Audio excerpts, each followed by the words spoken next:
I would like to say thank you because the journey that I have been going through is na-accomplish ko.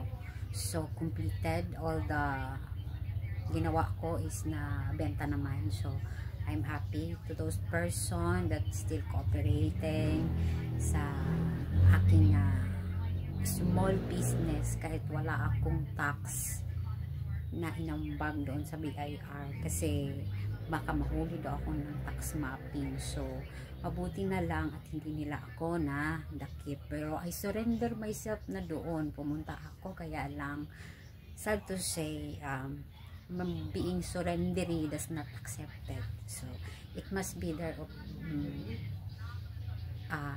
dapat sila mismo magplano sa kanilang pagdakip. Hindi yung ikaw mismo mag-surrender. So, I have to say, I'm trying my best para mag-go pa rin. But, I'm happy kasi sold out. Sold out lahat ng aking items. So, guys, I'm thankful. And now, I have to introduce the things that have to analyze by the people. Kasi, ang pangalan ng tao ay may ibig sabihin. So, kung yung nakapangalan sa'yo ay ganon, talagang ikaw ay magre-remark yun sa iyong ugali. Kagaya sa akin, ang pangalan ko ay Reza. Ito ay isang kaya ito ay better. Kaya kung ito ay bitter yun. So, you have to be proud kasi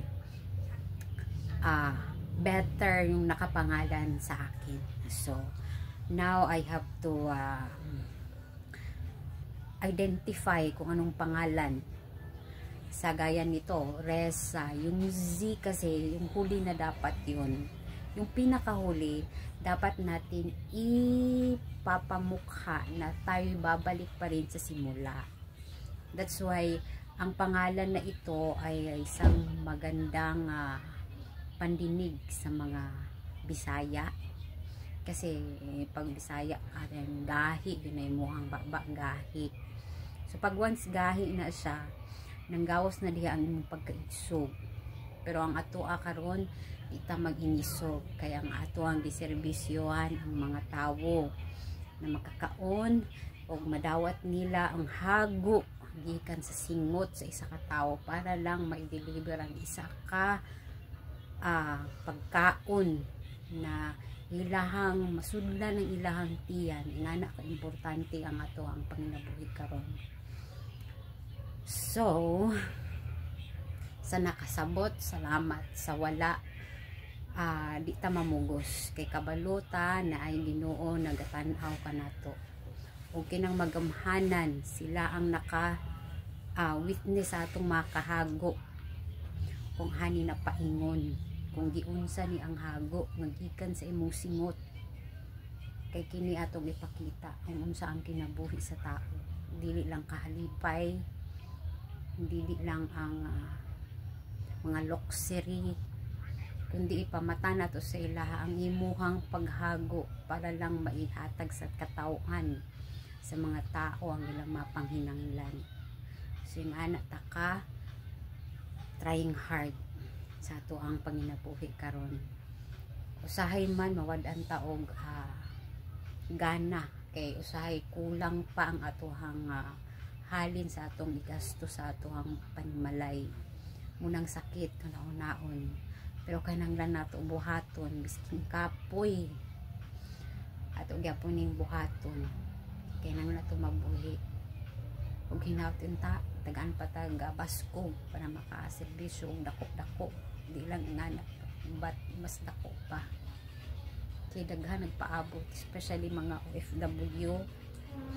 Kabalo ko sa kahago mag OFW sa kalisod na binagula kay day off munang encouraging na sa hinaot nga mabago ang pag-rotate sa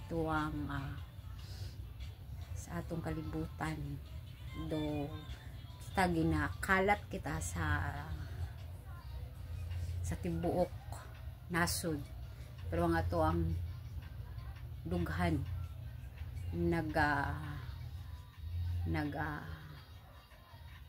nagakoan gyapon ta sa ato ang pamilya tinanhi sa Pilipinas. So naot mabag-o man bisag gamay lang ang atong mga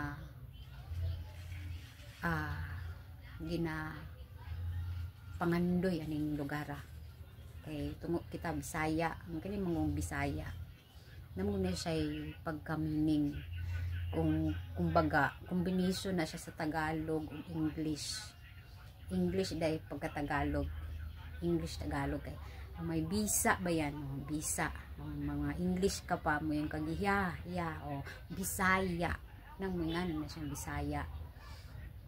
Ang taga Mindanao po may lahang gina-proud ang pagka binukid, gusto nila binukid, pero di man na pwede magbinukid tanan kaya imposible man kayo nang magbinukid, hindi imong makaliwat, imo nang pangkalimtan kay gusto nimo binukid. So sa kaluag aning lugara hinautun ta ato ang matagaan og bili ang atong presensya, mao lang kana.